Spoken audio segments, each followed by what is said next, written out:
Hi viewers, welcome to Sumi's kitchen. ഇന്ന് നമ്മൾ സുമീസ് കിച്ചണിൽ ഉണ്ടാക്കാൻ പോകുന്നത് ഒരു 4 മണി പലഹാരമായ കണ്ണൂർ കൽത്തപ്പമാണ്. ഇതിനു വേണ്ടിയിട്ട് എന്തൊക്കെയാണ് നമുക്ക് ആവശ്യമുള്ളതെന്ന് നോക്കാം.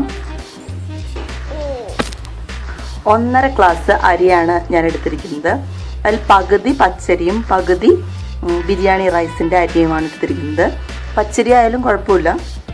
അതിലേക്ക് 2 സ്പൂൺ തേങ്ങ ചിരകിയത്, 2 സ്പൂൺ ചോറ്, തേങ്ങാക്കൊത്ത് 2 പൂള്, ഒരു പകുതി സവാള, നെയ്യ്, 300 ഗ്രാം ശർക്കര, ഈസ്റ്റ്, ഒരു 6 ഏലക്ക, വെളിച്ചെണ്ണ. ഇത്രയാണ് നമുക്ക് ആവശ്യമായിട്ടുള്ള സാധനങ്ങൾ. ആദ്യം തന്നെ ഈ പച്ചരിയും തേങ്ങയും ഈ ചോറും ഇത് 3ഉം കൂടി നമുക്ക് മിക്സിയിലിട്ട് നന്നായിട്ടൊന്ന് അരച്ചെടുക്കാം. നമുക്ക് ഈ ശർക്കര 1 ഗ്ലാസ് വെള്ളം ഒഴിച്ച് ഒന്ന് പാനിയാക്കി എടുക്കാം.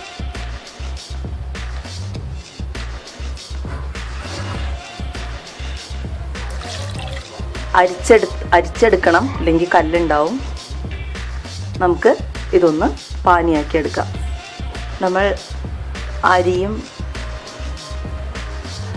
തേങ്ങയും ചോറും കൂടി അരച്ചെടുത്താണിത്. ഇത് നമുക്ക് ഒരു പാത്രത്തിലാക്കി അടുപ്പത്ത് വയ്ക്കാം. നമ്മളിത് എടുത്ത ശർക്കര പാനി അത് ഇതിലേക്ക് ഒഴിച്ച് ഇളക്കി കൊടുക്കാം.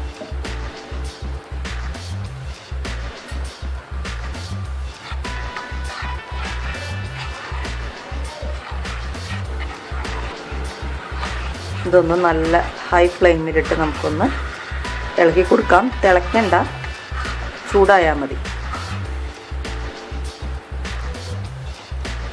ഇത് നമ്മൾ ഒരടുപ്പത്ത് വെച്ച് തയ്യാറാക്കുമ്പം അറ്റ് ദ സെയിം ടൈം തന്നെ നമ്മൾ കുക്കർ ഇപ്പുറത്ത് അടുപ്പത്ത് വയ്ക്കണം. ഇത് രണ്ടും കൂടി ഒരേ സമയം ചെയ്യേണ്ട ജോലിയാണ്.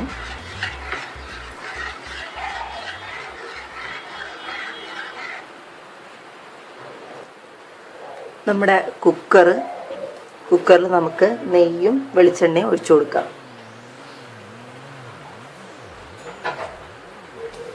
2 സ്പൂൺ നെയ്യും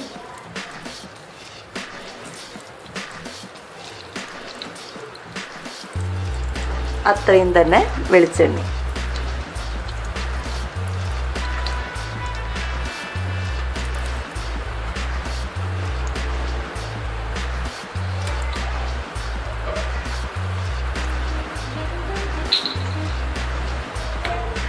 നമ്മൾ ഇപ്പുറത്തെ അടുപ്പിലും ഇളക്കി കൊടുത്തുകൊണ്ടിരിക്കുകയാണ്.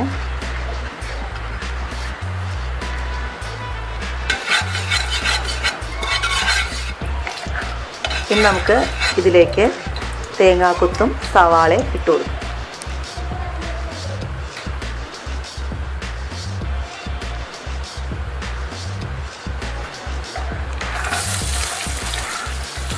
ഇത് ഇപ്പുറത്തത് അടിച്ചു പിടിച്ചു പോകും. അടിച്ചു പിടിക്കാതെ ശ്രദ്ധിക്കണം.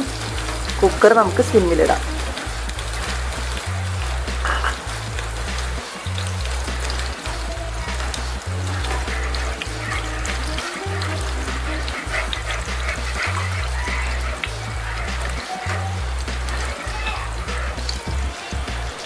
നമ്മുടെ മാവ് നല്ല പാകത്തിനായി തീ ഓഫ് ചെയ്തു. ഇനി നമുക്ക് ഈസ്റ്റും ഏലക്കായും ചേർത്ത് കൊടുക്കാം. ഒന്ന് ഇളക്കി ചേർക്കാം.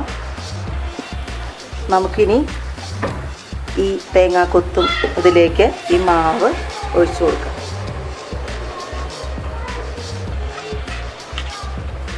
ഇളക്കണ്ട, വെറുതെ ഒഴിച്ചു കൊടുത്താൽ മതി.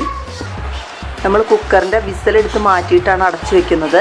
ഇത് അടച്ചു വെച്ച് നന്നായിട്ട് ആവി വരുമ്പോൾ നമുക്ക് മൂടി തുറക്കാം. ഹൈയിലാണ് തീയിടേണ്ടത്. അങ്ങനെ നമ്മുടെ കണ്ണൂർ കൽത്തപ്പം ഇവിടെ റെഡി ആയിട്ടുണ്ട്. ഒരു പ്ലം കേക്ക് പോലെയാണ് ഇരിക്കുന്നത്. ഇത് നമുക്ക് പാത്രത്തിലേക്ക് എടുത്ത് മുറിച്ച് കഴിക്കാം.